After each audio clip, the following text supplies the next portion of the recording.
Ao anatin'ny tontolon'ny fifidianana izay ihany, mbola mametraka olana ho an'ny sarambabem-bahoaka hatramin'izao ny fampiasana ny bileta tokana, Soso-kevitra atolotry ny komity mpanara-maso ny fifidianana ary na ny ny tokony hamerana ny isan'ny kandida amin'ny fifidianana filoham-pirenena mba hisian'ny ny fifidianana marina. Ireo no nisongadina nandritra ny velakevitra na raha nadihevitra ny tanterahan'ny tamin'ity androany ity tao amin'ny galerie Mbola tetsy Analakely. Fanazavana mahakasika an'izay eto n'Andriamatoa Christian rakotondrabe filoha-hevitry ny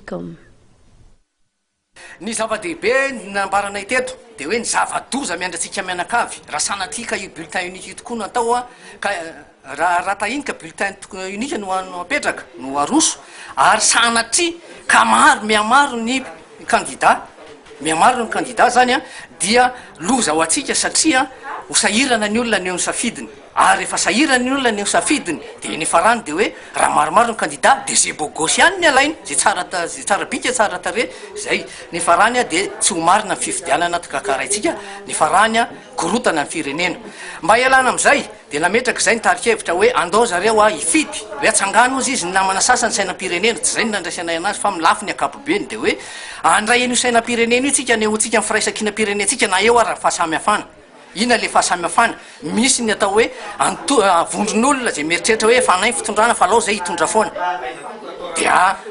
toerana ray apetrakatsika ohatra apetraka izana apetraka amin'ny toerana ray io mitady ny toeram-pivoriny zay ohatra fotsiny azo apetraka hoe ao amin'ny CCI vato ao nareo midinika izy ny olona tolotrareo marina apetrakatsika indreo amin'ny atoko-panohatra tsy mety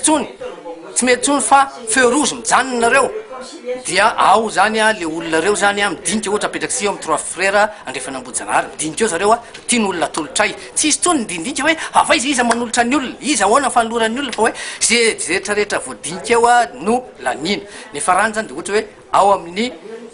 tokony zay tsy manana tokony na tsy teherona amin'izy dia apetraka io ohatra hoe amin'ny loko fotsy ao amin'ny ohatra zany raha azo ny salina zany dia ao amin'ny